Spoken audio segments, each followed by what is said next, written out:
Oke, jadi kalau di Indonesia jurnal ilmiah itu boleh dibilang populer, betul-betul populer seperti sekarang ini menjadi sebuah fenomena yang baru.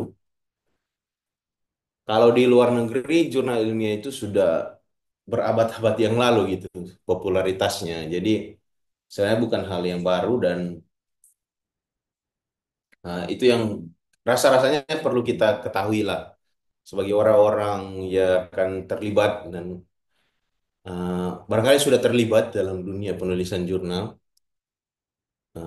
Seperti saya dan beberapa teman di sini, saya kira sudah punya terbitan jurnal, baik itu terbit jurnal dalam negeri maupun di luar negeri, berbahasa Indonesia atau berbahasa asing, sudah ada.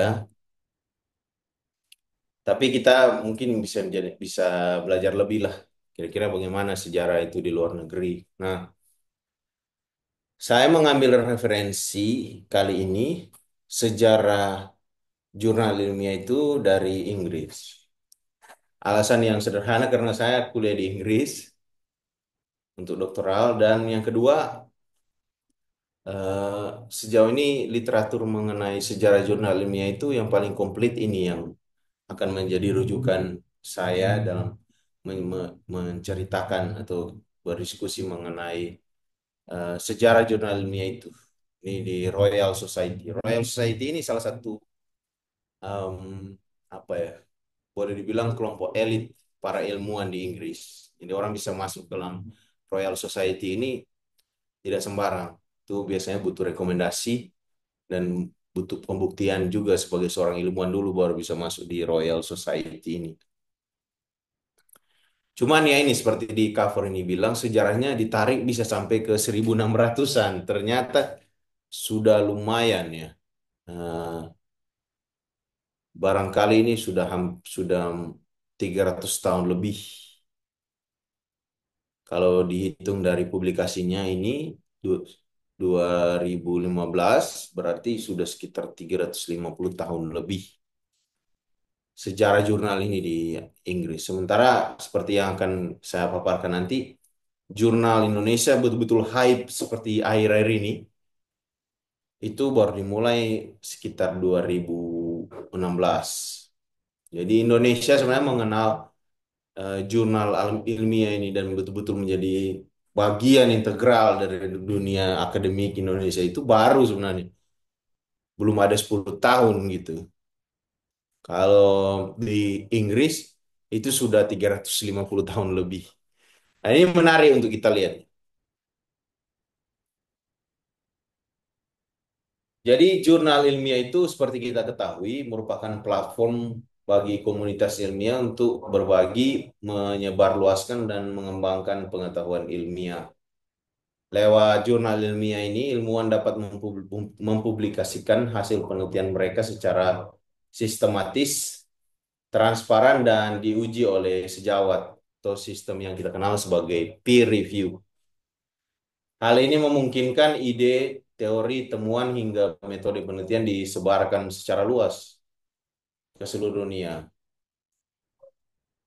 Seiring berjalan waktu, jurnal ilmiah berfungsi sebagai sarana legitimasi dan pengakuan terhadap temuan ilmiah baru. Publikasi jurnal menjadi semacam tolak ukur dalam menentukan prestasi dan reputasi seorang peneliti ataupun seorang akademisi dosen dan institusi pendidikan tinggi. Ada beberapa fungsi dari em, jurnal yang awalnya kalau ditelusuri dari 300 tahun yang lalu.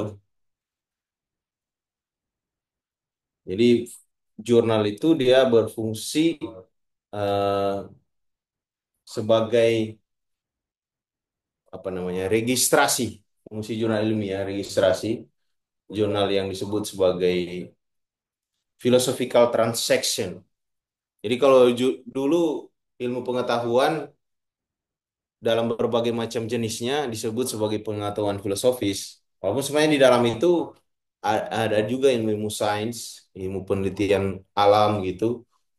Tapi di zaman itu di abad ke tahun 1600-an itu dianggap sebagai kajian filosofis. Jadi dinamakan oleh si orang ini namanya Henry Oldenburg sebagai judulnya philosophical transaction. Jadi pertukaran-pertukaran ilmu-ilmu filosofis. Walaupun sebenarnya di dalamnya itu em, fungsinya apa namanya ilmu yang dibahas itu bukannya ilmu filsafat seperti yang kita ketahui sekarang, tapi basically semua ilmu gitu. Jadi ada beberapa fungsi dari jurnal ilmiah yang diketahui di waktu itu. Yang pertama dia berfungsi sebagai registrasi atau registration, yaitu untuk menyediakan catatan resmi terhadap temuan ilmiah baru, sehingga penemuannya bisa diakui secara terbuka dan melindungi hak intelektual peneliti yang pertama kali melaporkannya. Nah, itu penting karena menyangkut hak paten kan. Beberapa hak paten itu bisa memiliki manfaat finansial, bisa dibayar gitu. Sehingga siapa yang memiliki paten, eh, dialah yang mendapatkan keuntungan. Nah, salah satu orang Indonesia yang terkenal sekali punya banyak paten sampai ratusan paten itu ya mantan Presiden B.J. Habibie. Dan dia banyak sekali kan penelitiannya tentang pesawat itu banyak sekali dipakai dan karena itu dia masih sampai sekarang rasa-rasanya keturunannya masih menerima royalti atau keuntungan dari paten yang dipakai itu. Jadi fungsi jurnal ilmiah di waktu itu yang memberi paten, meregistrasi, mendaftarkan orang ini penelitiannya tentang A. Nah, siapa yang menjadi pelopornya ya siapa yang melaporkan pertama kali. Nah, itu yang fungsi dari jurnal ilmiah waktu itu. Yang kedua, verifikasi. Jadi hasil penelitian dipublikasikan secara terbuka sehingga dapat diverifikasi, diuji ulang atau direplikasi oleh penelitian lain. Ini merupakan cikal bakal dari peer review modern gitu atau pemeriksaan atau penilaian dari rekan sejawat modern. Tapi di zaman itu belum ada seresmi sekarang ini. Nanti kita belajar sejarahnya, perkembangannya bagaimana. Lalu fungsi yang ketiga yaitu diseminasi.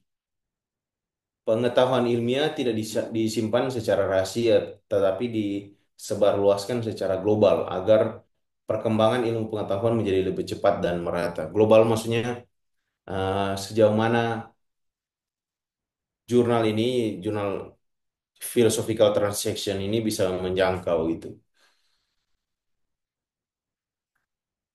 Lalu empat, arsip. Ya, jurnal menjadi arsip ilmiah permanen yang memastikan temuan ilmiah dapat diakses kembali kapan saja menjadi fondasi penting dalam membangun ilmu pengetahuan secara berkelanjutan. Seiring berjalannya waktu sejak pertama kali diterbitkan tahun 1600-an itu, jurnal ilmiah terus mengalami transformasi yang signifikan karena perkembangan ilmu pengetahuan, perubahan teknologi komunikasi dan percetakan, serta tuntutan komunitas ilmiah membuat jurnal ilmiah terus berevolusi. Jurnal menjadi spesifik, menjadi sangat spesialis perkembangannya, dan jurnal-jurnal yang umum eh, awalnya umum di bidang ilmu tertentu, misalnya jurnal ilmu alam, sekarang sudah sangat spesifik, sudah ada biologi, ada biochemistry, ada fisika sudah makin lebih spesifik di topik-topik tertentu. Awalnya jurnal diterbitkan secara fisik, sekarang sudah sangat canggih gitu, sudah ke media digital. Lalu sistem evaluasi artikel ilmiah juga berubah dari pemeriksaan editorial sederhana menjadi sistem peer review yang ketat, memastikan bahwa ilmu ilmu temuan ilmiah yang dicatat dalam jurnal itu valid gitu. Lalu tuntutan untuk open access juga makin serius sekarang, orang gerakannya makin banyak, di mana penelitian harus dapat diakses oleh siapapun tanpa hambatan ekonomi atau birokrasi. Nah, kenapa kita perlu memahami sejarah jurnal ilmiah? Dengan mempelajari sejarah jurnal ilmiah ini, kita bisa mengerti bahwa jurnal yang kita miliki sekarang ini, walaupun di Indonesia ini berkembang secara serius belum sampai 10 tahun belakangan ini, kita bisa mengerti bahwa ternyata dia prosesnya dinamis gitu. Bahwa publikasi ilmiah itu dia dalam tahapan-tahapan mulai dari tahun 1600-an itu sampai sekarang ini, dia sifatnya dinamis dan berubah sesuai dengan kebutuhan ilmuwan dan masyarakat luas. Eh, dan kita perlu mengakui bahwa tidak semua praktek yang ada saat ini ideal. Bahkan beberapa bahkan muncul dari tradisi atau kebiasaan historis tertentu yang mungkin perlu dievaluasi kembali. Sejarah mengajarkan bahwa inovasi selalu diperlukan termasuk dalam merancang sistem jurnal ilmiah yang lebih terbuka, adil, dan berkelanjutan di masa depan. Itu pengantar umum. Kita masuk ke era pembagian waktu yang pertama yang oleh penulis sejarah jurnal ilmiah ini disebut sebagai masa invensi atau masa penemuan. Awal-awal di mana jurnal ilmiah yang saya sebut tadi judulnya Philosophical Transactions itu di, di, dibuat gitu.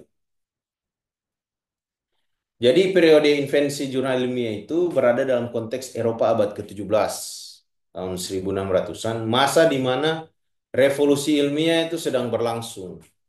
Saat itu berkembang suatu cara pandang baru terhadap ilmu pengetahuan yang lebih rasional, berbasis eksperimen, pengamatan empiris, dan diskusi kritis. Jadi kalau kita eh, tarik sebelum revolusi ilmiah, pengetahuan itu ya pengetahuan tradisional bisa menjawab era-era itu ya pengetahuan ilmiah sebagaimana yang kita ketahui sekarang itu muncul dan berkembang gitu. Dengan demikian ketika ada hype hype revolusi ilmiah waktu itu, kebutuhan akan komunikasi ilmiah yang lebih cepat dan luas muncul karena komunikasi tradisional melalui surat atau pertemuan informal dirasa tidak lagi memadai untuk menyebarluaskan perkembangan ilmu yang semakin pesat. Jadi ada namanya Henry Oldenburg ini, dia hidup tahun 1619 sampai 1677. Dia adalah seorang diplomat dan cendekiawan berasal dari Jerman, sebenarnya orang Jerman, tapi dia pindah ke Inggris. Di London, ia aktif dalam lingkaran para ilmuwan yang tergabung dalam Royal Society, sebuah komunitas ilmiah yang berdiri tahun 1660.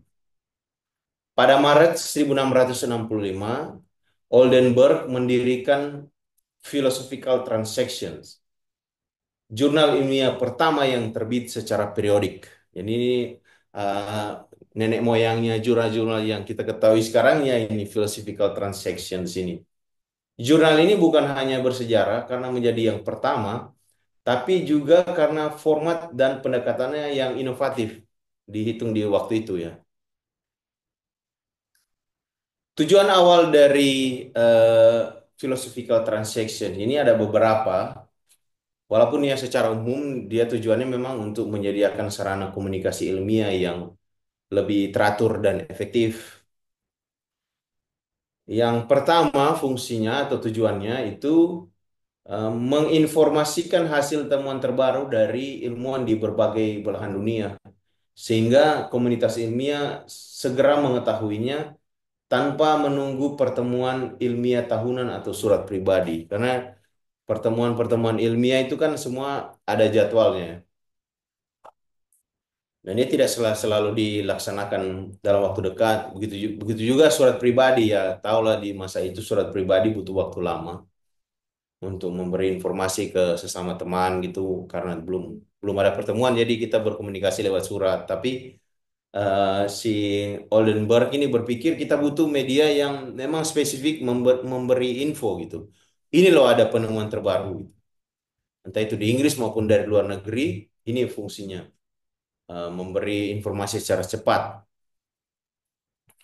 Lalu jurnal ini Philosophical Transactions ini jurnal pertama ini eh, menjadi pertama kalinya eksperimen itu dilaporkan. Jadi eksperimen secara resmi sebelumnya eksperimen atau penelitian atau riset atau penemuan gitu itu dibicarakan di dalam komunitas. Tapi ini menjadi media pertama di mana eksperimen atau hasil penelitian itu dilaporkan secara sistematis. Memungkinkan eksperimen tersebut diuji atau diverifikasi ulang oleh ilmuwan lain. Jadi struktur struktur jurnal ilmiah itu boleh dilacak sampai ke abad ke-17 sebenarnya. Orang-orang bilang beberapa itu terlalu kaku dan seterusnya, tapi semua punya fungsi bahwa dia tujuannya agar penemuan atau ide yang didapatkan itu bisa dilaporkan secara sistematis.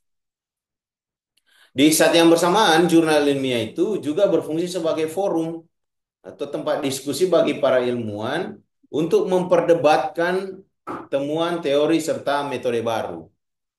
Ini memungkinkan ide dan teori berkembang secara lebih kritis. Jadi, walaupun memang ada pertemuan-pertemuan rutin, tapi jurnal ilmiah itu juga berfungsi sebagai ruang perdebatan gitu. Semacam ruang pertempuran ide. Jadi secara umum tujuan philosophical transactions ini, jurnal pertama kali dalam sejarah ini, adalah mempercepat dan meningkatkan kualitas komunikasi antar ilmuwan yang tersebar secara geografis demi kemajuan ilmu pengetahuan. Nah, karakteristik awal dari jurnal philosophical transaction ini, jurnal pertama dalam sejarah ini, ialah eh, ini sifatnya mandiri.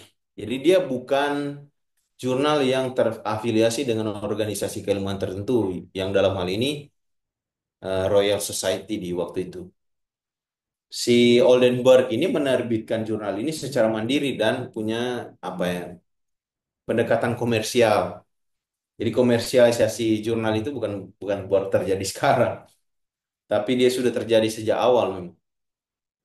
Jadi Oldenburg ini bertindak secara pribadi sebagai seorang editor sekaligus penerbit jurnal tersebut. Tapi dia bergerak beroperasi tidak atas nama Royal Society atau komunitas keilmuan yang dia terlibat di waktu itu. Tujuan awalnya sebenarnya mencakup juga aspek bisnis, yaitu memperoleh penghasilan dari penjualan dan langganan jurnal tersebut. Ini disebabkan karena Oldenburg tidak menerima kompensasi finansial dari aktivitasnya sebagai sekretaris Royal Society. Jadi walaupun Royal Society lumayan terkenal di waktu itu dan sampai sekarang, tapi si Oldenburg itu em, tidak mendapatkan uang walaupun dia terlibat sebagai sekretaris. Nah, model ini menjadikan jurnal sebagai proyek pribadi sebenarnya. Proyek pribadi Oldenburg ini berbeda dengan kebanyakan jurnal ilmiah modern yang umumnya terkait institusi atau lembaga riset. Ya, benar.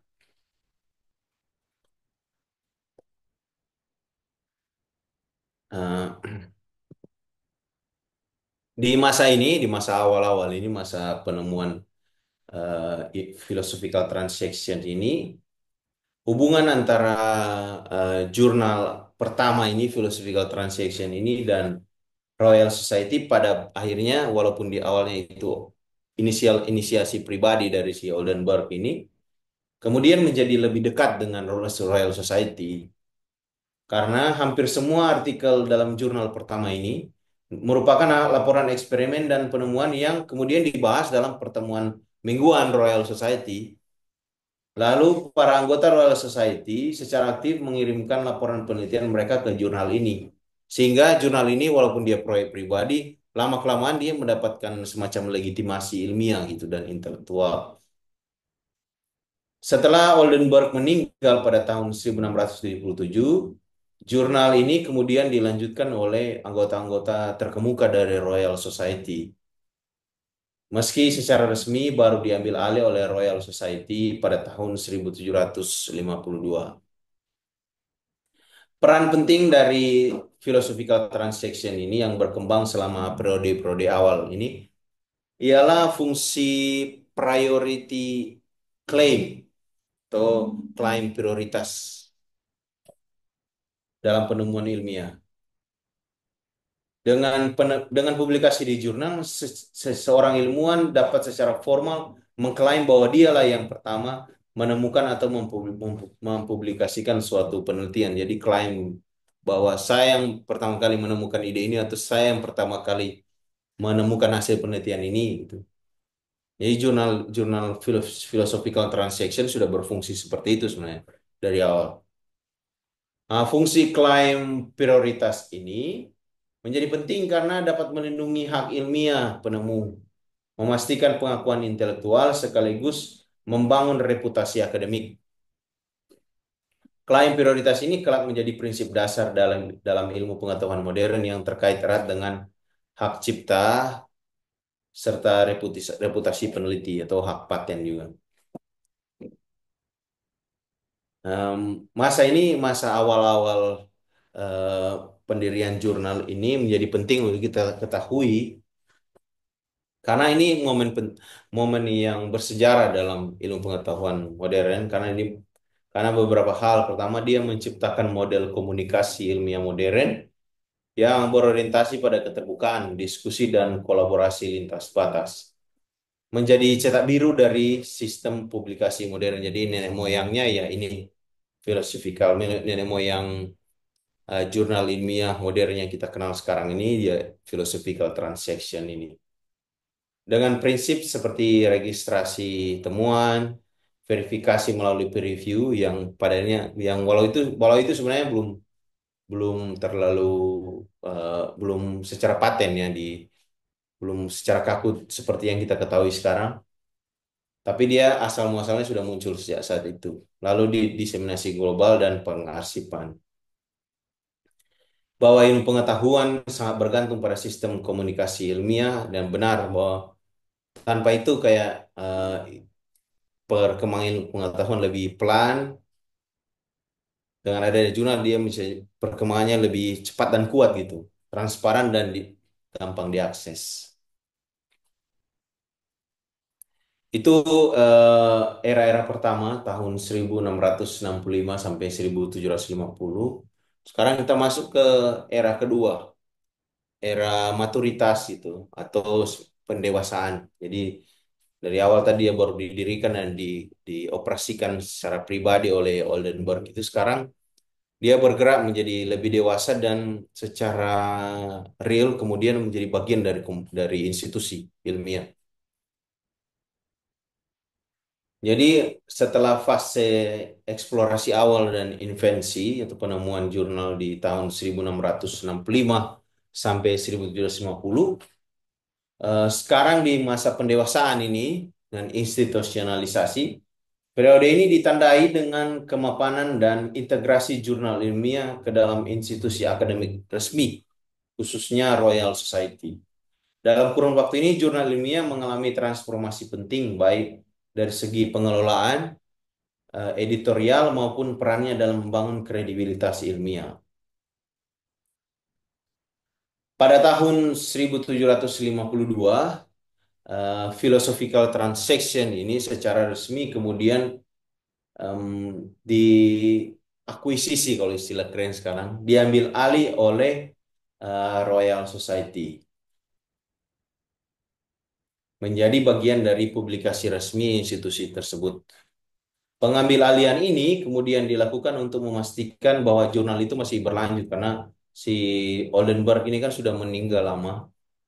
Kemudian oleh Royal Society agar memang karena mereka merasa bahwa ini penting sekali, mereka kemudian mengambil dan memastikan bahwa jurnal ini kemudian berlanjut terus gitu dan kualitas dan pengawasan editorial kemudian bisa lebih sistematis dibicarakan secara bersama. Royal Society semenjak tahun 1752 bertanggung jawab penuh terhadap aspek editorial, finansial, dan kebijakan publikasi, sehingga jurnal lebih terorganisasi lebih dengan baik dibandingkan sebelumnya. Eh, Karakteristik dari publikasi resmi di waktu itu ialah laporan ilmiah yang lebih mendalam. Setelah menjadi jurnal resmi bagian dari Royal Society, Philosophical Transactions, si nenek moyang dari segala jurnal di dunia ini, jurnal pertama ini mengalami perubahan besar dari dalam hal jenis kontennya. Yang pertama, dia tidak lagi berupa laporan, laporan singkat, awalnya cuma laporan singkat dan berita ilmiah mengenai penemuan-penemuan terbaru. Dia berubah menjadi media yang menerbitkan laporan eksperimen dengan sangat mendetail. Jadi awalnya cuma berita-berita pendek mengenai, oh si orang ini ada menemukan ini, si orang ini lagi bereksperimen ini. Kemudian setelah diakuisisi diambil alih oleh Royal Society, Philosophical Transaction ini, jurnal pertama ini kemudian menjadi laporan eksperimen yang sangat mendetail. Para penulis kemudian diminta untuk menyajikan penelitian mereka dengan sangat rinci dan sistematis, termasuk detail prosedur eksperimen, metode yang digunakan, hasil observasi, hingga analisis teoretik. Artikel-artikel jurnal ini kemudian menjadi lebih panjang, kompleks, dan komprehensif, mencerminkan kedalaman dan ketelitian yang diharapkan dari seorang ilmuwan pada abad ke-18. Hal ini menempatkan jurnal ilmiah sebagai arsip permanen tentang perkembangan ilmu pengetahuan pada zamannya, menjadikannya sumber referensi penting bagi generasi ilmu pengetahuan selanjutnya. Dalam periode ini juga, dalam periode tahun 1750 sampai 1820, muncul praktik sistematisasi editorial untuk menjaga mutu ilmiah. Jadi dulu sebelum era pendewasaan ini, jurnal ilmiah itu semata-mata dikelola oleh satu orang si pendiri eh, jurnal ini, pendiri Philosophical Transaction ini, si Henry Oldenburg ini. Tapi pada era ini kemudian dibuat lebih formal dan lebih sistematis. Pada era ini mulai dari awal cuma dikelola secara pribadi, kemudian muncul sistem yang disebut sebagai tim editorial yang kita kenal sekarang sebagai. Jadi kalau jurnal-jurnal itu ada editor in chief, lalu ada tim editor. Nah, tugas dari mereka ya mengevaluasi, menyeleksi, dan menyetujui artikel-artikel yang diajukan untuk publikasi. Jadi kalau awalnya memang semua diperiksa secara mandiri oleh si Oldenburg ini, sekarang sudah ada timnya yang dalam tanda kutip lebih profesional gitu kan untuk memeriksa. Pada periode ini mulai pula sebuah sistem penilaian atau evaluasi artikel yang lebih terstruktur. Ini menjadi semacam cikal bakal dari sistem peer review yang akan menjadi lebih formal seperti yang kita kenal sekarang. Walaupun bentuknya itu sebenarnya mulai pada betul-betul terorganisir itu pada abad ke-19 atau abad kemudian. Standar penulisan, format, gaya bahasa, dan penyajian data mulai diseragamkan agar setiap artikel yang diterbitkan memiliki konsistensi dan dapat dengan mudah dibaca serta dibandingkan satu sama lain. Jadi, kalau orang bilang, oh ini jurnal ini, jurnal-jurnal sekarang ini, apa namanya, kaku gitu, semua strukturnya sama, rata-rata sama gitu kalau kita mau dalami ya. Itu semata-mata agar artikel-artikel dalam jurnal itu bisa dibandingkan, itu tujuannya. Kalau mode penulisannya itu liar dalam arti ya terserah si penulis mau bicara apa dengan gaya menulis seperti apa, nanti orang akan punya kesulitan kan untuk membanding-bandingkannya. Jadi semenjak era-era awal jurnal ilmiah itu menjadi bagian dari institusi akademik gitu, sudah dipikirkan bahwa jurnal itu semata-mata bukan hanya dipelajari oleh satu orang, maksudnya satu jurnal hanya mempelajari satu jurnal, satu artikel hanya untuk satu artikel, tapi memang tujuannya agar orang bisa membanding-bandingkan temuan-temuan yang ada dalam jurnal itu. Lalu dalam periode ini, periode maturitas ini, jurnal ilmiah memainkan peran yang jauh lebih penting dalam menentukan reputasi dan kredibilitas seorang ilmuwan. Uh, Nah, yang model-model seperti ini masih agak baru di Indonesia. Tapi kalau kita belajar dari Barat gitu, karena saya kuliah di Barat, uh, jurnal itu betul-betul sekarang ini, jurnal itu betul-betul menjadi alat legitimasi. Kalau kita mau diakui pengakuan sebagai seorang ilmuwan itu dari jurnal.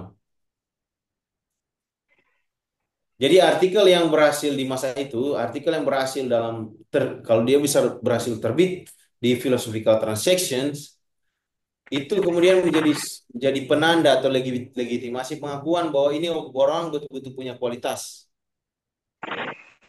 Karena memang seleksi editorialnya di waktu itu sangat-sangat ketat. Jurnal menjadi semacam cap persetujuan bahwa penelitian dipublikasikan di dalamnya layak dipercaya dan memenuhi standar ilmiah yang tinggi. Banyak ilmuwan memandang publikasi di jurnal ini sebagai bukti sahih, bukti sah tentang kualitas riset dan orisinalitas ide. Sehingga publikasi di Transactions itu dianggap sebagai pengakuan prestisius yang membantu perkembangan karya ilmiah mereka. Sebagai contoh nyata, ilmuwan besar seperti Isaac Newton yang kita kenal sampai sekarang ini dan ilmuwan-ilmuwan besar lainnya itu mendapatkan sebagian besar pengakuan mereka melalui publikasi di jurnal ini. Dengan demikian, jurnal ini menjadi semacam instrumen efektif dalam membangun kredibilitas ilmiah, sekaligus meningkatkan reputasi pribadi dan kelembagaan. Ya, karena Royal Society ini kemudian menjadi semacam eh, tower gitu, menara percontohan, karena dia betul-betul baik dalam mengelola jurnal ilmiah pertama di waktu itu, ya kemudian menjadi bahan percontohan bagi komunitas ilmuwan lain. Akhirnya komunitas-komunitas lain di waktu itu membuat publikasinya mereka sendiri. Lembaga-lembaga akademik dan akademi sains di seluruh Eropa kemudian mengikuti jalannya Royal Society ini sehingga muncullah berbagai jurnal institusional lainnya seperti Proceedings yang ada di negara-negara lain seperti Jerman dan negara-negara Eropa lainnya. Model ini menciptakan pola yang kuat bahwa lembaga akademik berperan sentral dalam ekosistem komunikasi ilmiah internasional, bahkan sampai sekarang ini. Ya, kalau kita menilai jurnal-jurnal sekarang ya, jurnal-jurnal yang ranking tinggi yang kalau istilah Indonesia itu disebut sebagai jurnal internasional bereputasi, itu jurnal-jurnal yang diterbitkan oleh institusi keilmuan.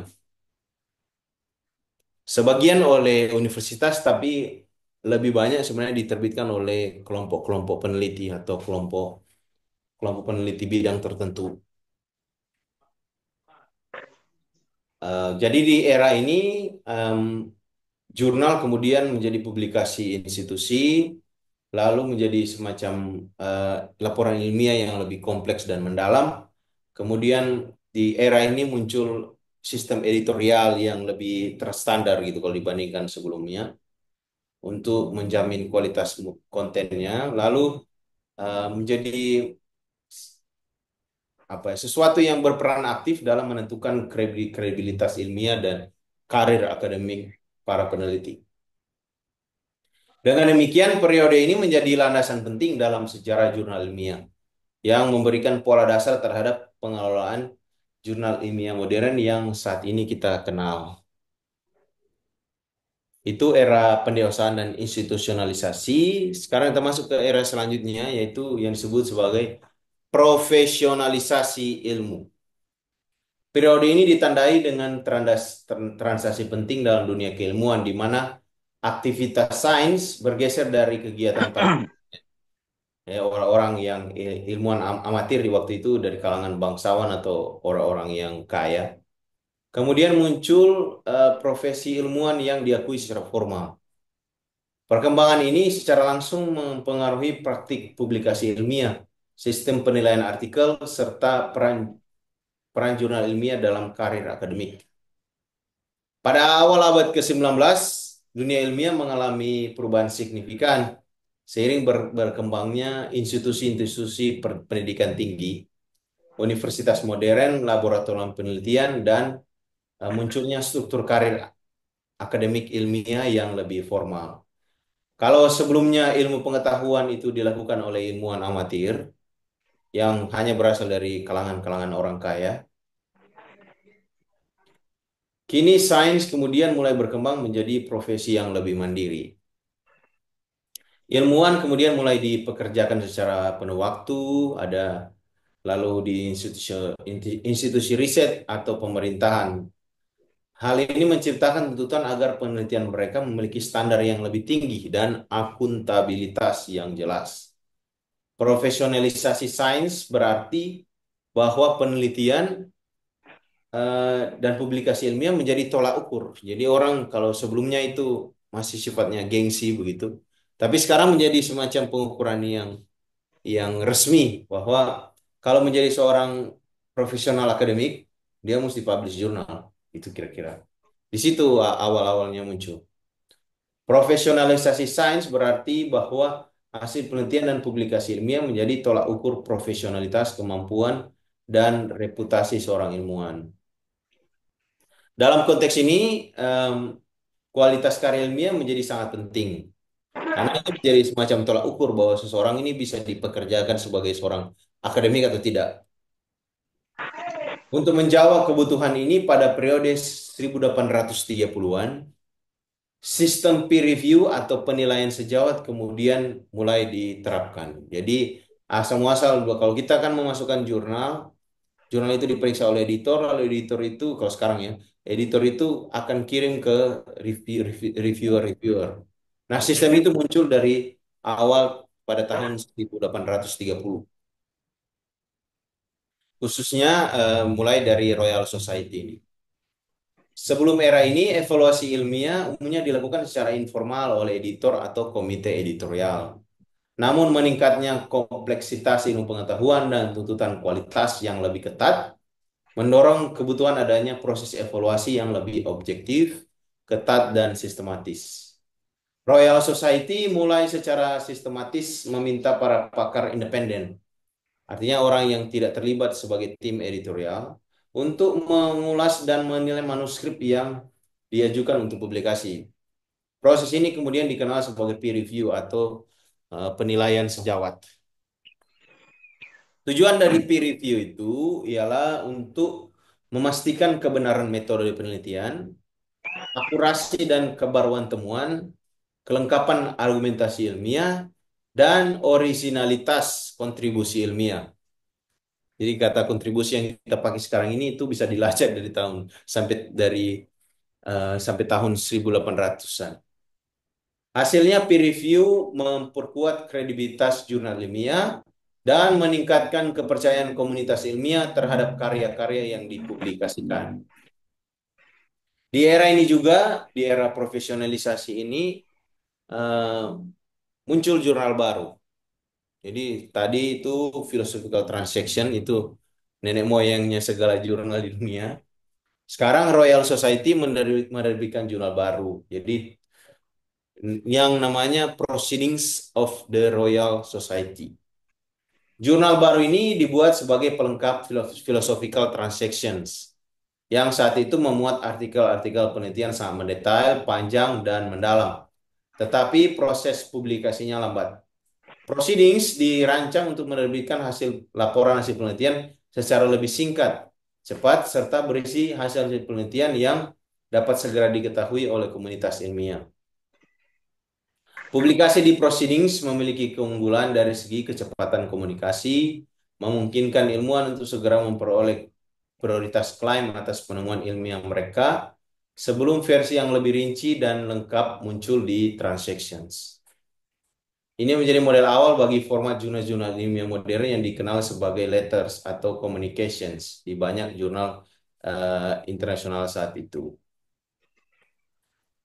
Jadi singkatnya di era ini di tahun 1820 sampai 1890 eh, jurnal ilmiah kemudian mendapatkan posisi yang sangat sentral dan sangat penting.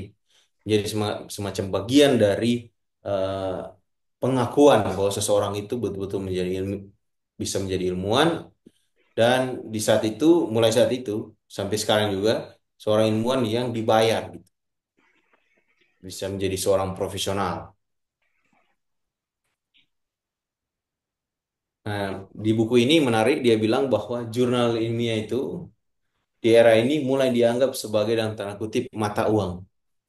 Jadi semacam mata uang akademik yang menentukan kredibilitas profesional ilmuwan. Semakin banyak dan berkualitas tinggi publikasi ilmuwan, semakin baik prospek karirnya. Dari sisi itu eh, eh, berlaku sistem ini. Jadi ada beberapa dampak lanjutan ketika ilmu pengetahuan itu mulai di secara profesional dioperasikan, yaitu terbentuknya disiplin ilmu yang semakin spesifik dan profesional dengan komunitas akademik khusus dan jurnal-jurnal khusus bidang tertentu. Jadi dia dimulai di era ini.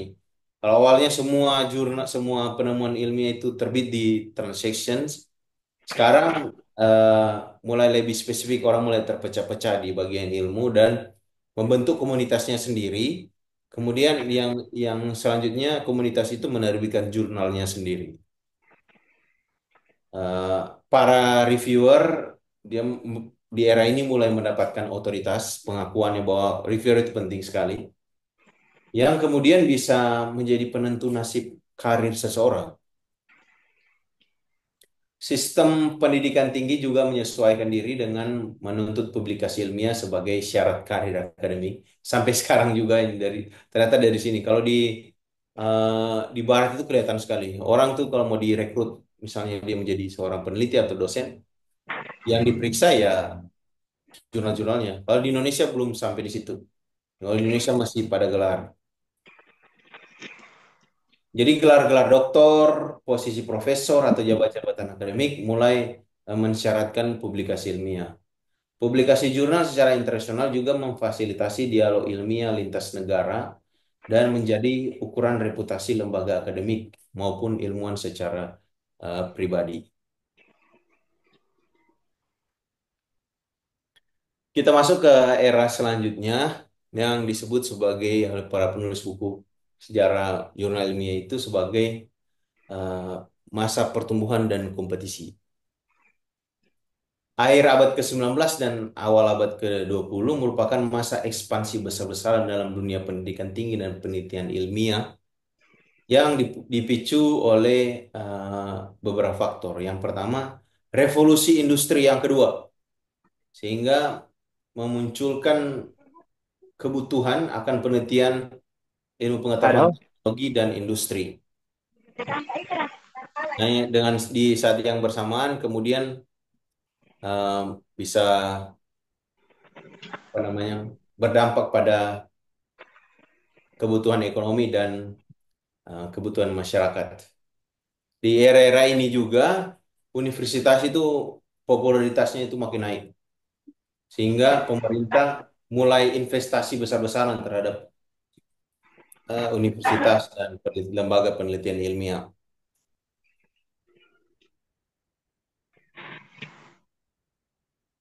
Lalu eh, ilmu pengetahuan seperti yang sudah muncul sebenarnya bibitnya di era sebelumnya, dia mulai sangat terspesifikasi gitu. Spesialisasinya masih makin muncul. Muncul bidang-bidang ilmu baru di masa itu seperti fisika kuantum, ilmu kajian genetika, biokimia, psikologi, psikologi eksperimental, dan lain-lain yang semuanya membutuhkan jurnal yang khusus. Akibatnya, volume artikel ilmiah yang dihasilkan itu meningkat pesat, menciptakan kebutuhan baru akan ruang publikasi tambahan di luar jurnal-jurnal ilmiah yang sudah ada. Beberapa contoh jurnal-jurnal ilmiah yang muncul di waktu itu ialah Physical Review, jurnal fisika yang didirikan tahun 1893, lalu The Journal of Biological Chemistry dalam bidang ilmu biokimia yang muncul tahun 1905, lalu Journal of Experimental Psychology tahun 1916. Jurnal-jurnal ini diterbitkan oleh institusi ilmiah, universitas, asosiasi profesional, maupun penerbit swasta dan komersial. Berbeda dengan jurnal yang nenek moyangnya tadi itu, Philosophical Transaction, yang sangat-sangat umum. Semua orang, semua bidang bisa terbit di situ. Jurnal-jurnal spesialis seperti yang Physical Review dan kawan-kawan tadi itu, fokusnya lebih sempit dan spesifik, sehingga pembahasannya lebih mendalam, sehingga itu hanya menarik, hanya bisa membuat komunitas-komunitas ilmuwan tertentu tertarik. Sebagai konsekuensi, jurnal-jurnal sebelumnya yang dominan dan umum seperti jurnalnya Royal Society itu kemudian mendapatkan kompetisi yang ketat, persaingan yang ketat dengan jurnal-jurnal baru ini.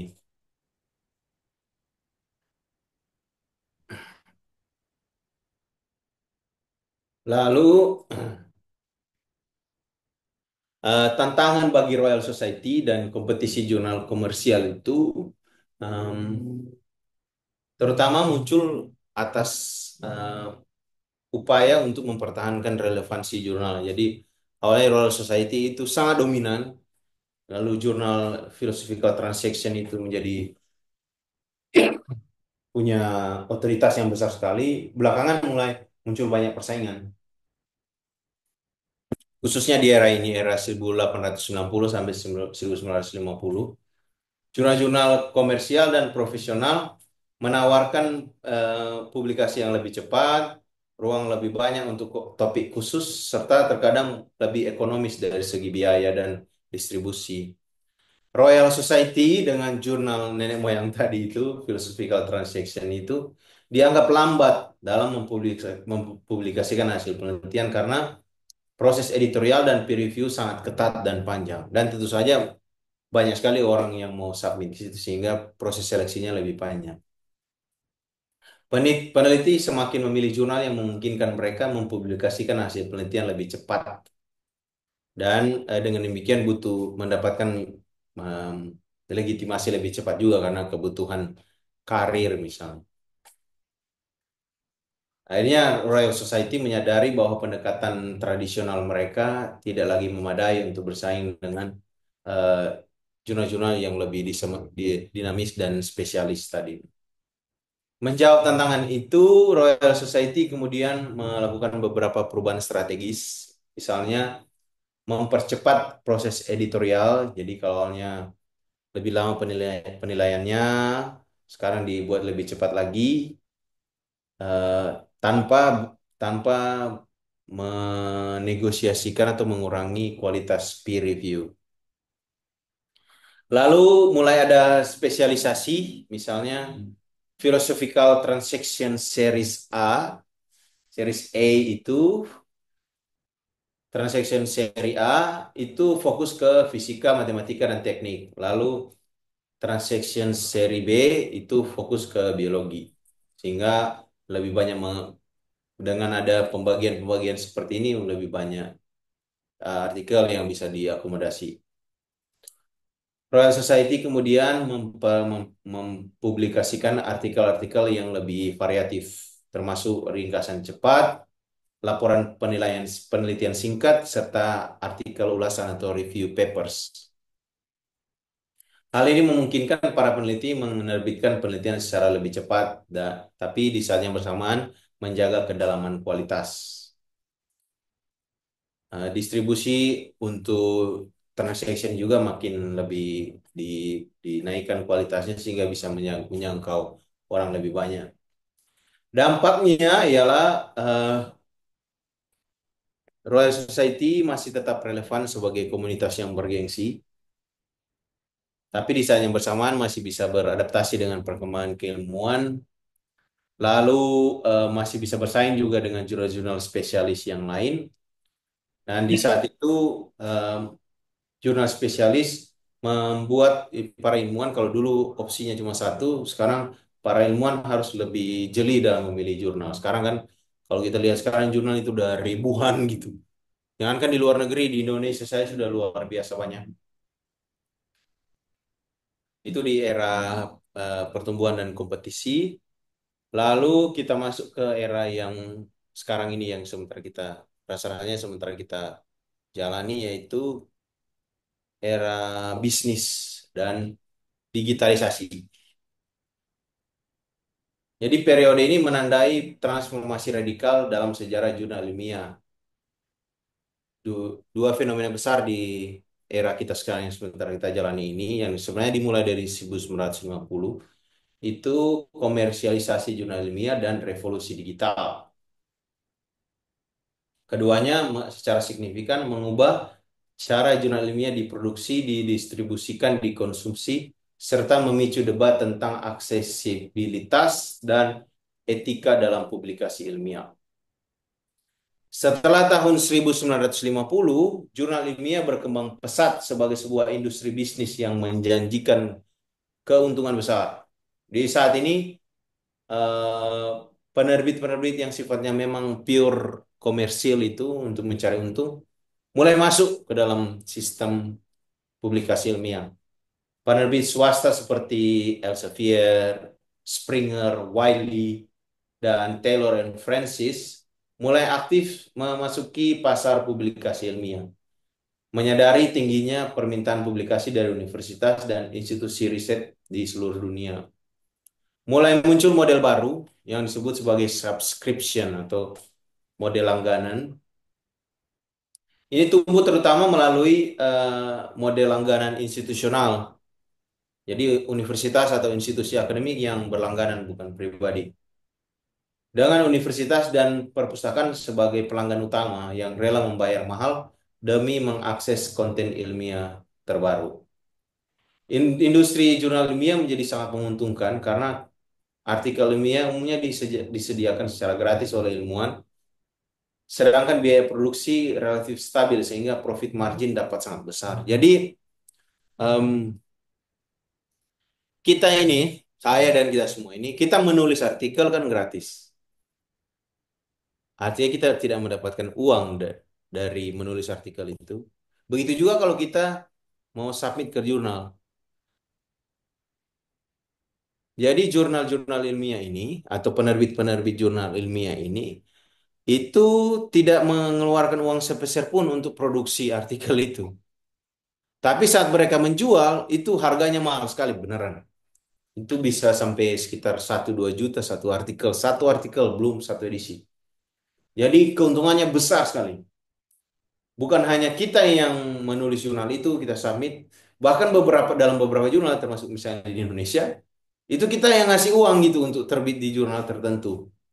Baik kalau jurnalnya rankingnya makin tinggi, makin makin mahal yang harus dibayar.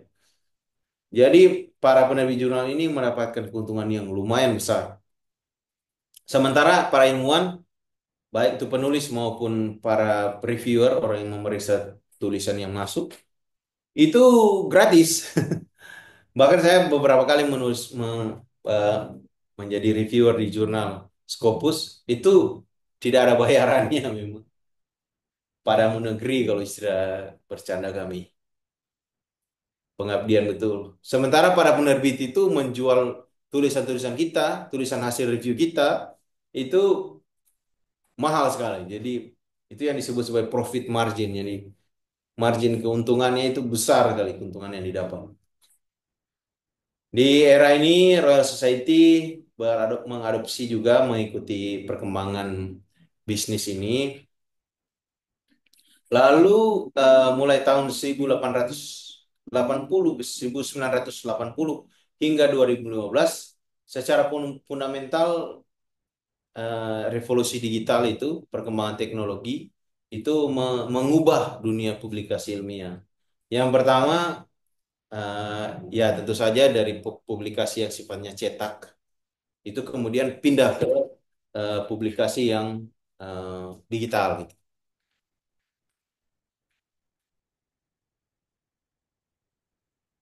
Lalu distribusi juga digital. Oh, kita kan sekarang walaupun masih ada versi cetaknya, tapi saya kira versi cetak juga tidak terlalu banyak dipakai sekarang. Itu sudah lebih condong ke distribusi dalam platform-platform online. Jadi jurnal-jurnal rata-rata punya websitenya tersendiri, database-nya juga. Bahkan ada beberapa model baru seperti database jurnal, ada JS Store, lalu Science Direct, lalu PubMed kalau di ilmu kesehatan.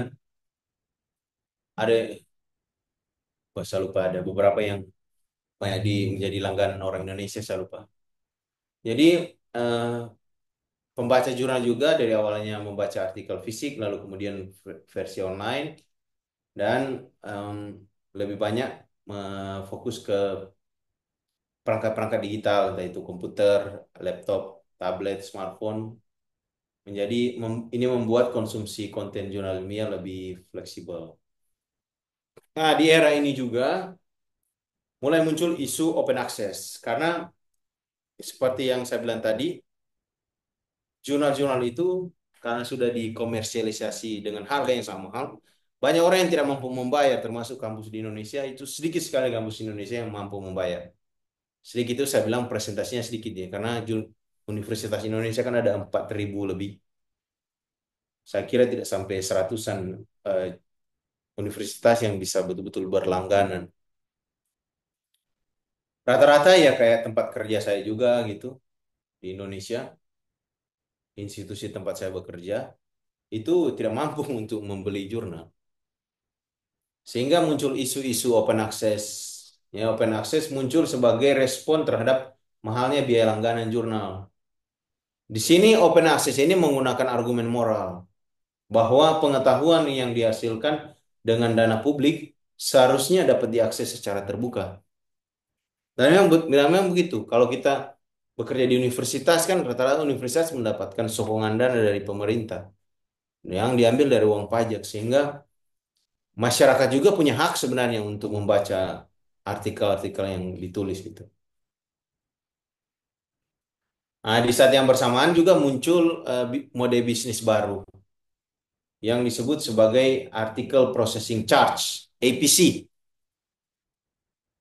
Jadi biaya publikasi dia kadang dialihkan dari pembaca yang perlu membayar menjadi institusi yang membayar, APC. Nah, saya di Leeds ini, kalau saya publish di penerbit-penerbit tertentu, termasuk yang disebut-sebut tadi, Elsevier dan seterusnya, walaupun Elsevier banyak mengalami perlawanan karena harganya terlalu tinggi, tapi beberapa memang, jadi universitas itu, kalau saya sebagai bagian dari University of Leeds, saya publish di misalnya di katakanlah Springer, itu untuk terbit dan tulisan saya itu bisa open access, terbuka gitu, itu universitas yang bayar. Jadi saya menulis itu gratis dan langsung open access. Sebagian kita bisa menulis tetap di luar institusi saya ini, saya bisa menulis. Tapi kalau ingin tulisan saya itu open access, terbuka untuk umum, saya harus bayar. Dan itu bayarnya lumayan. Kalau misalnya contoh Brill itu dari Belanda itu satu artikel kalau saya mau buat dia open access, itu saya harus bayar sekitar 40 juta rupiah. Nah, kalau saya pakai nama University of Leeds, saya kemudian bisa publish open access itu secara gratis karena universitas yang bayar. Ini ini memungkinkan semua pembaca mengakses artikel secara gratis setelah dipublikasikan. Ada perdebatan ada perdebatan juga yang muncul dalam sistem open access ini karena di satu sisi open access memang meningkatkan aksesibilitas global, jadi orang-orang bisa lebih mudah mengakses. Tapi di sisi lain, APC tadi itu, Article Processing Charge itu lumayan tinggi, sehingga ya tidak semua orang bisa bisa mengakses itu. Cuma ya saya sendiri hanya bisa mengakses itu, bisa mendapat APC itu, karena ya saya bagian dari University of Leeds. Jadi tetap ada semacam apa ya ketimpangan juga. Jadi ini persoalan biaya langganan yang mahal sehingga banyak ilmu-ilmu pengetahuan yang tidak bisa diakses oleh publik. Lalu negara-negara berkembang termasuk Indonesia saya kira seringkali tertinggal terhadap akses jurnal ilmiah yang berkualitas tinggi karena anggarannya kurang. Lalu teknologi-teknologi ada bagian negara-negara tertentu yang mungkin perkembangan digitalnya tidak terlalu pesat. Jadi ini refleksi dari perjalanan 350 tahun jurnal ilmiah. Yang pertama memang setelah kita lihat tadi, jurnal ilmiah itu mengalami adaptasi yang lumayan cepat gitu dan beragam karena kebutuhan dan perkembangan konteks ilmu pengetahuan tadi itu, mulai dari dikelola pribadi oleh si Oldenburg itu, kemudian diadopsi oleh institusi, lalu kemudian karena ilmu pengetahuan berkembang, kemudian jurnal yang awalnya cuma satu itu menerbitkan segala ilmu, sekarang kemudian menjadi spesialisasi, jadi masih makin spesifik bidang ilmu tertentu dan sekarang sudah sangat komersial, sehingga memunculkan isu-isu em, apa namanya, ketimpangan. Lalu kita juga belajar sejak kapan sebenarnya jurnal ilmiah ini menjadi semacam alat legitimasi, menjadi wadah legitimasi seorang itu bisa menjadi ilmuwan. Ternyata kita melihat ini sudah berabad-abad yang lalu, bahwa untuk menjadi seorang ilmuwan dia harus publish dulu misal. Sistem itu saya kira masih ada sampai sekarang. Nah, di awal-awal saya kira walaupun ada perubahan yang signifikan, kita bisa melihat ternyata awal-awal memang jurnal ini didirikan untuk walaupun ada motif bisnisnya, tapi untuk membuat akses ilmu pengetahuan itu bisa lebih luas dan lebih cepat ke banyak orang. Sekarang sudah sangat-sangat terkomersil. Lalu kita melihat bagaimana sejak kapan sistem peer review itu bisa sudah dimulai itu. Itu saya kira gambaran jurnal ilmiah kalau kita mau tarik sampai ke belakang sekali dan itu konteksnya di luar Indonesia. Sekarang saya mau masuk ke Indonesia bagaimana gitu. Jadi ini ada penelitian dari beberapa orang ini dari University of Hawaii di Amerika Serikat meneliti tentang bagaimana pemerintah Indonesia itu mengelola jurnal, mengelola publikasi jurnal ini terbit tahun 2023, jadi sudah eh, 2 tahun yang lalu. Ya, 2023. Iya, ketutup ini di bagian atasnya serinya. Nah, jadi saya mau bicara mengenai konteks Indonesia berdasarkan em, artikel ini, artikel yang terbit di Jurnal Research Policy ini. Saya periksa dia di jurnal Q1, jurnal bergengsi. Nah, patokannya dari si para peneliti ini, mereka menilai dari Sinta. Jadi Sinta itu, kalau rata-rata teman-teman sudah lumayan tahu ya, semua. Buka dulu Sinta itu bagaimana. Sin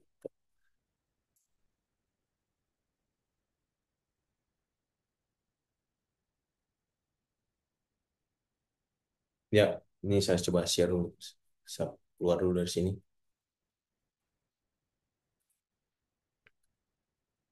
Jadi Sinta ini, oke, ya, mudah-mudahan teman bisa menilai dan bisa melihat. Jadi Sinta ini eh, semacam apa ya? Website ya website, tapi alat dari pemerintah Indonesia untuk mengelola jurnal Indonesia. Kira-kira jurnal-jurnal yang terbit di Indonesia. Jadi semua orang yang menulis jurnal, semua publikasi jurnal di Indonesia itu dia dikelola di sini. Bahkan sampai sekarang dia punya semacam ranking ya. Ada teman kita di sini Paulus Eko Kristianto itu namanya banyak sekali di sini karena tulisannya banyak sekali di Sinta ini. Sinta itu singkatan dari Science and Technology Index. Ini lumayan baru sebenarnya, baru mulai tahun 2016 ya. 16 atau 15. Jadi Sinta ini setelah diteliti oleh beberapa peneliti, rupanya memberi impact yang lumayan besar terhadap publikasi jurnal di Indonesia. Nanti kita lihat lebih lanjut lagi.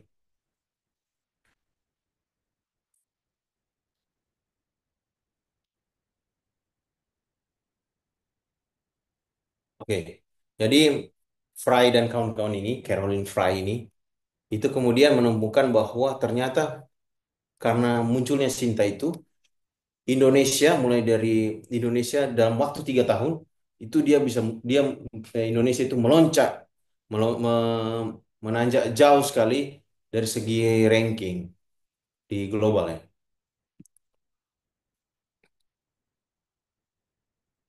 Oke.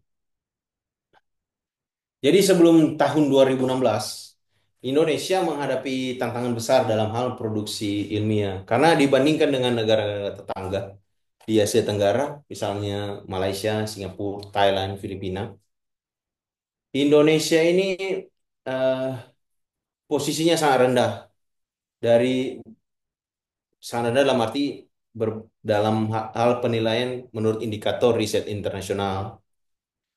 Sebagai contoh, sebelum tahun 2016 itu, institusi pendidikan Indonesia, pendidikan tinggi Indonesia hampir tidak pernah muncul di daftar universitas unggulan, baik versi QS atau Times Higher Education.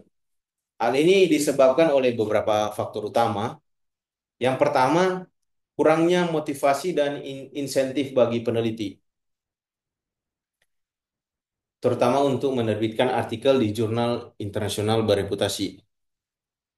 Eh, saya kan kuliah di tahun 2000-an.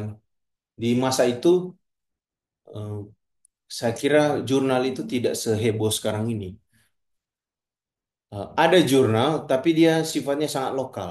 Ini lokal dalam arti yang terbit di universitas itu, bahkan di jurusan satu, lalu para penulisnya dosen-dosen di jurnal di jurusan itu, lalu yang menilai juga dosen-dosen di situ gitu. Jadi sifatnya sangat lokal dan eh, jarang sekali didiskusikan. Dan memang kalau kita periksa dosen-dosen yang lumayan tua ya, kalau kita periksa misalnya di Google Scholar gitu, itu tulisan mereka sedikit sekali, apalagi di Indonesia ini sedikit sekali, nggak banyak. Mereka semua betul-betul fokus untuk mengajar dan tentu saja berebut jabatan gitu.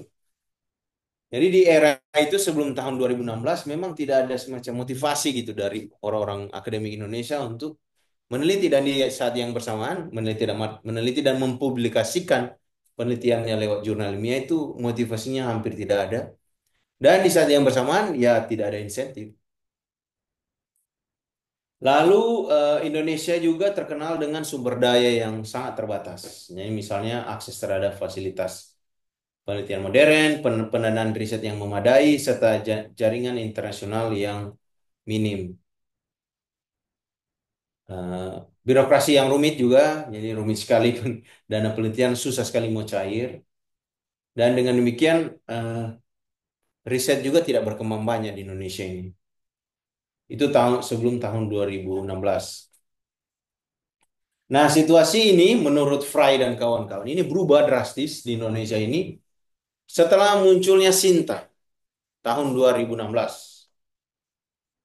Tujuan utama peluncuran Sinta ini adalah untuk mendorong para peneliti di Indonesia agar lebih aktif menghasilkan publikasi ilmiah, terutama dalam jurnal internasional yang terindeks Scopus.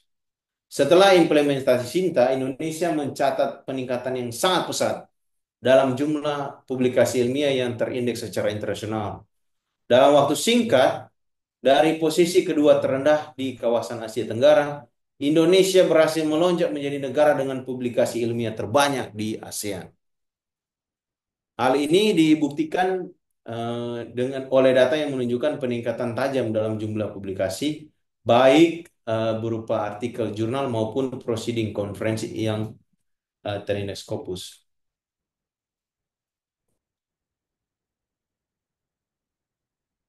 Peningkatan publikasi tersebut mengubah citra riset Indonesia di tingkat global dan berhasil meningkatkan posisi universitas-universitas Indonesia di berbagai pemeringkatan nasional. Meski demikian, peningkatan ini juga menimbulkan tantangan baru, seperti kecenderungan sebagian peneliti memilih jalur publikasi yang lebih mudah untuk mengejar kuantitas daripada kualitas, sehingga isu yang penting itu misalnya evaluasi lanjutan mengenai sistem ini. Jadi apa itu Sinta? Sinta adalah sistem perankingan atau pemeringkatan nasional di Indonesia yang dibuat oleh Kemendristekdikti tahun 2016 dengan tujuan mengevaluasi dan meningkatkan kualitas serta kuantitas publikasi ilmiah peneliti Indonesia. Saya ingat dulu tempat kerja saya di Indonesia, itu orang kadang ngomong gitu, ranking Sintanya berapa gitu.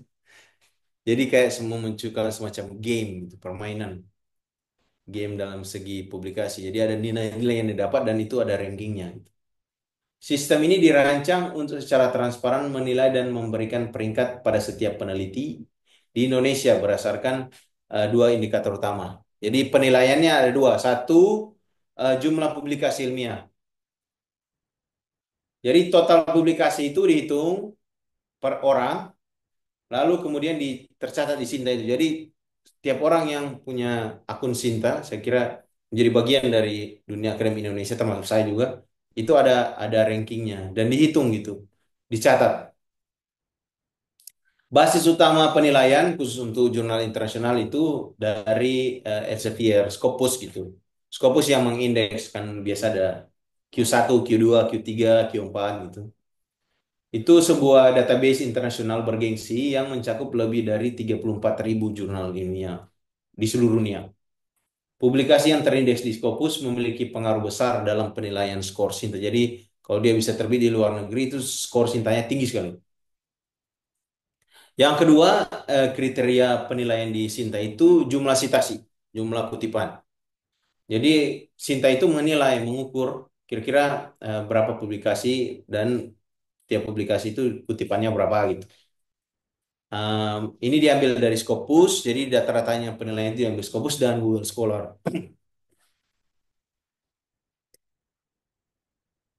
Jadi bagaimana skor Sinta dihitung? Jadi, sistem Sinta memberikan skor berdasarkan jenis publikasi ilmiah. Jadi kalau misalnya dia publikasi di jurnal internasional bereputasi, dalam hal ini jurnal Q1 dan Q2, itu kemudian mendapatkan skor yang sangat tinggi. Tujuannya tentu saja untuk mendorong penelitian Indonesia terbit di jurnal-jurnal itu, di Q1 dan Q2. Lalu publikasi di jurnal internasional yang sifatnya menengah, itu yang tergabung di jurnal-jurnal yang tergabung di Scopus Q1, Q3 dan Q4. Um, ya poinnya lumayan baik, walaupun sebenarnya tidak sebesar Q1 dan Q2. Ada juga proceeding konferensi yang terindeks Scopus. Nah, ini poinnya lumayan tinggi, walaupun tidak setinggi Q1 dan Q4. Nah, belakangan ini ada juga perankingan yang di luar Scopus Q1 sampai Q4. Ada yang disebut sebagai ranking Sinta. Eh, Kalau nggak salah dia ranking 1 sampai ranking 6. Itu juga ada poinnya.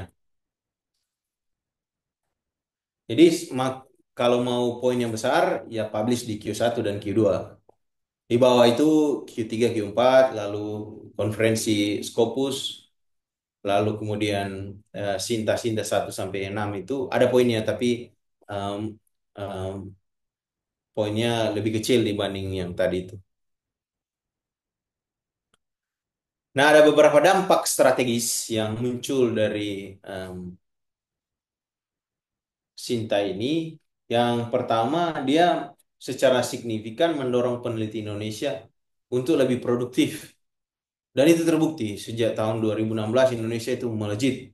Walaupun dia muncul kritik juga ya, banyak yang orang cari gampang gitu di proceedings konferensi. Karena proceedings itu biasanya tidak punya semacam gengsi ilmiah gitu. Orang kayak gampang aja bisa publish di situ. Indonesia banyak sekali di situ. Lalu peneliti kemudian eh, berusaha untuk didorong agar lebih memperhatikan kuantitas dan kualitas di saat yang bersamaan. Lalu Indonesia berusaha membuat publikasi ilmiah sebagai standar baru untuk evaluasi.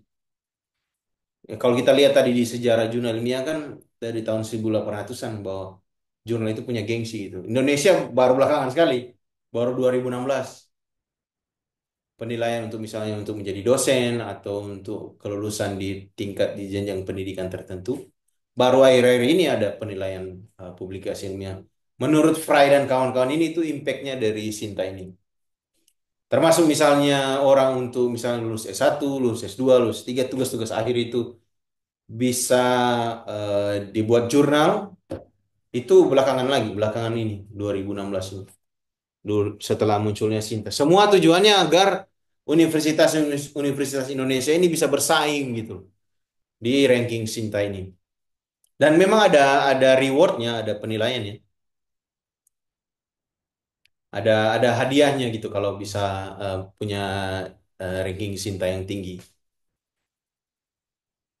Nah, efek positif dari Sinta ini ialah tentu misalnya tadi dia orang Indonesia jauh jauh lebih produktif dan lebih visible, artinya mampu bukan mampu lebih dilihat secara global gitu. Kalau sebelumnya semua sangat lokal kan. Seakan-akan semua itu hanya urusan universitas saja. Universitas itu. Jadi publikasi ilmiah hanya dikelola oleh lokal saja. Sekarang tidak bisa begitu. Dengan hadirnya Sinta, peneliti didorong untuk lebih produktif dan yang saat bersamaan penilaian kualitas orang-orang di dunia akademik ini itu dinilainya secara transparan karena di Indonesia jurnal-jurnal ilmiah itu diwajibkan untuk open access. Jadi orang bisa menilai kalau ini kualitasnya bagaimana ya baca tulisannya gitu kan. Sehingga apa namanya untuk mendapatkan posisi tertentu misalnya itu apa namanya publikasi ilmiah menjadi semacam standar gitu.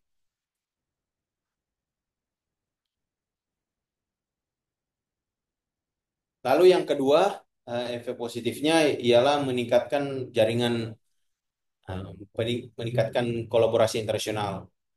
Jadi salah satu dampak positif lain dari Sinta ialah orang Indonesia mau bergaul di luar gitu loh. Bukan hanya sibuk-sibuk sendiri di dalam negeri maksudnya. Lalu selanjutnya eh, meningkatkan jumlah publikasi. Jadi publikasi jauh lebih banyak, orang Indonesia lebih dikenal di luar walaupun seperti yang saya sebutkan di misi komunitas ini, tahun 2024 Indonesia menduduki posisi kedua dalam hal ketidakjujuran akademik. Itu kriterianya apa? Karena orang Indonesia, karena ada Sinta ini, itu sangat terdorong untuk fokus ke kuantitas itu nanti saya bicarakan lagi. Jadi asal publish gitu.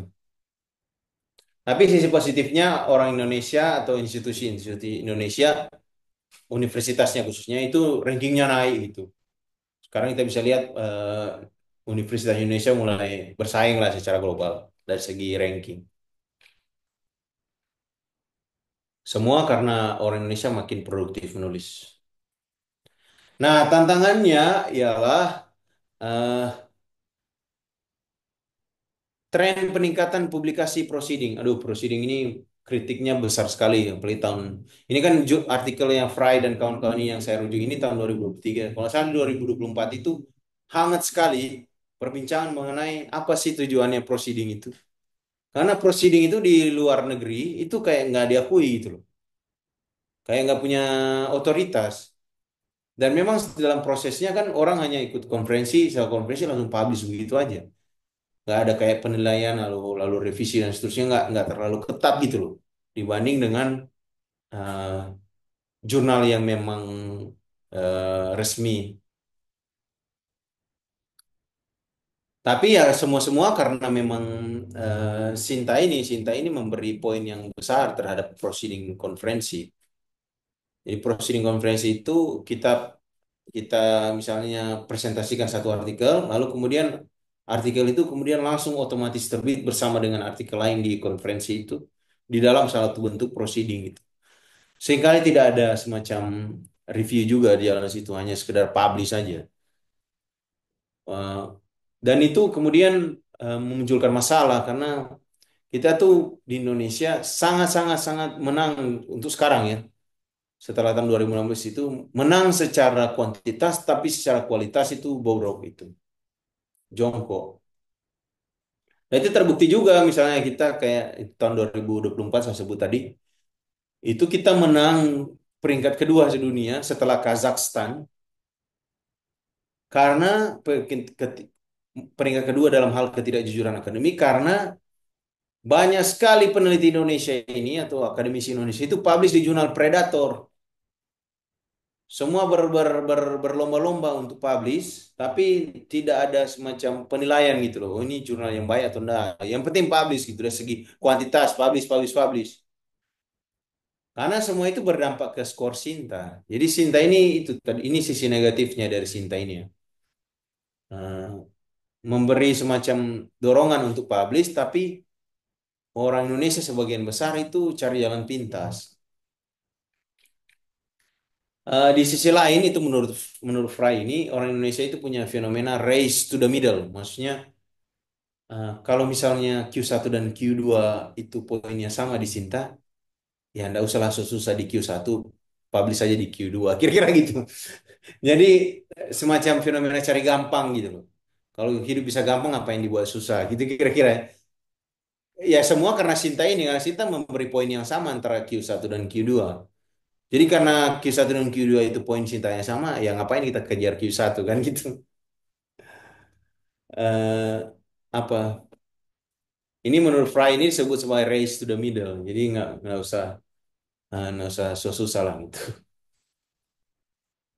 Akibatnya menurut mereka banyak peneliti dan akademisi Indonesia yang sebenarnya memiliki kapasitas untuk publish di jurnal terbaik, misalnya jurnal Q1, tapi memilih jurnal yang lebih rendah karena lebih mudah diterima dan tetap memberikan skor Sinta yang sama. Ini secara tidak langsung menurunkan motivasi untuk publikasi dengan kualitas tertinggi. Apalagi sekarang ini kan selain ini Fry tidak terlalu cover di sini, tapi ya mungkin Fry dan kawan-kawan ini dia fokusnya ke jurnal internasional ya. Tapi kalau sekarang kan sudah ada Sinta 1 sampai Sinta 6. Dan Sinta-Sinta itu dan kayak sekarang ini kan saya kan bagian dari dosen juga di Indonesia. Sekarang untuk bisa naik sampai tingkatan tertinggi menuju ke profesor, eh, sudah tidak ada lagi kewajiban untuk publish di Q1. Orang bisa publish saja di Q2 dan sampai Q4. Jadi eh, eman-eman gitu loh kalau bahasa Jawanya bilang. Menurut Fry dan kawan-kawan ini. Eman-eman karena apa? Sayang gitu loh. Sayang karena apa? Sebenarnya Indonesia ini bisa punya potensi untuk publish di tingkatan yang tertinggi. Potensinya besar, tapi karena poinnya dan persyaratannya itu tidak terlalu di-push gitu, ya orang nggak mau bersusah. Nah itu susahnya Indonesia. Jadi ke depannya kualitas kita itu ada kemungkinan makin menurun karena tidak ada dorongan untuk publish di tingkatan yang paling tinggi. Nah, ini menurut mereka ada resiko memang penurunan kualitas dalam jangka panjang. Karena sejauh ini kalau saya perhatikan ya, saya lihat-lihat, karena saya juga untuk tugas doktoral ini saya bikin literatur review, saya baca artikel banyak sekali dari Indonesia. Itu memang orang Indonesia fokusnya di kuantitas. Jadi yang penting publish itu. Kualitas itu ya nggak terlalu penting-penting amat lah. Nah, menurut mereka ini, menurut Fry dan kawan-kawan yang menulis artikel yang saya rujuk ini, itu in the long run, jadi dalam proses yang panjang, kita terancam memang punya eh, apa namanya, punya kualitas yang jelek nanti. Dalam, jadi secara kita punya banyak publikasi, tapi publikasinya jelek dari segi kualitas. Nah, itu membentuk semacam efek samping yang negatif terhadap budaya riset. Eh, Semua fokus untuk yang penting publish gitu, tidak mementingkan kualitas, kedalaman tidak ada, sehingga riset-riset kita di Indonesia ini cenderung short term. Jadi short term dalam arti yang negatif, yang penting publish cepat tapi kualitasnya jelek. Dan kalau dia kualitasnya jelek, kemungkinan dampaknya kecil sekali bagi masyarakat. Di sisi lain, menurut mereka, dalam jangka panjang, jika kualitas Indonesia menurun terus, ya reputasi di dunia global tentu saja akan menurun juga. Itu sudah otomatis itu. Solusi yang ditawarkan oleh apa namanya? Oleh mereka ini, oleh Fry dan kawan-kawan ini ada tiga. Yang pertama, kita perlu mengevaluasi kembali sistem bobot skor. Jadi janganlah disamakan misalnya Q1 dan Q2 itu misalnya. Jadi buatlah memang Q1 itu tetap menjadi poin yang terbesar.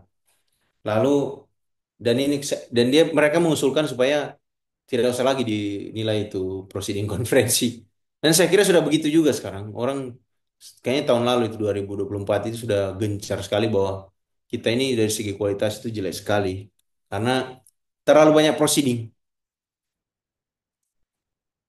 Lalu perlu ada insentif tambahan, maksudnya dikasih uang lebih. Kalau misalnya orang bisa publish di jurnal yang beranking tinggi. Kemudian perlu ada pengawasan kualitas dan peningkatan kualitas yang, jadi kalaupun misalnya kuantitas itu kita tetap jaga, kita publish banyak, tapi sebisa mungkin tidak mengorbankan kualitas. Pelajaran untuk Indonesia, kita perlu menyeimbangkan kuantitas dan kualitas. Lalu perlu ada penghargaan khusus terhadap orang yang punya publikasi berkualitas tinggi. Perlu ada fasilitasi lebih. Kemudian perlu ada pemantauan kualitas.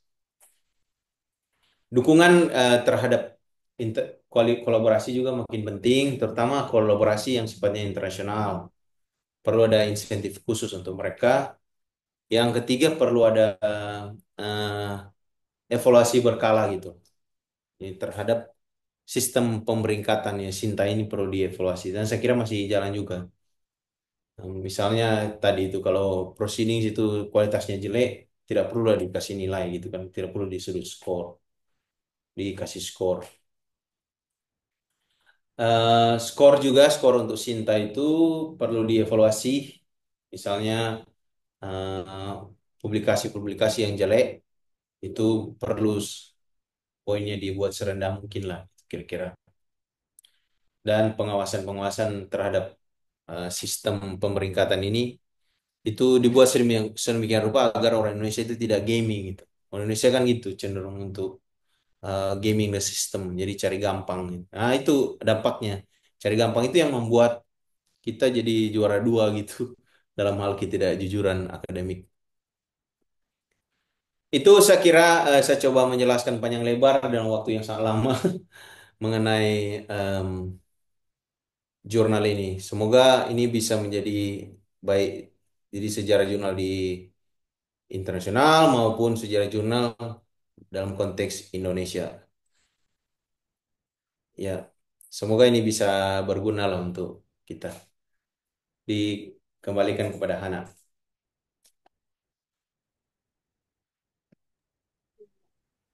Oke, itu dia penjelasan yang dari sejarah sampai konteks Indonesia.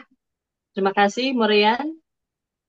Nah, di sini kita ada beberapa peserta dan sekarang dibuka kesempatan waktu untuk ruang berdiskusi bersama.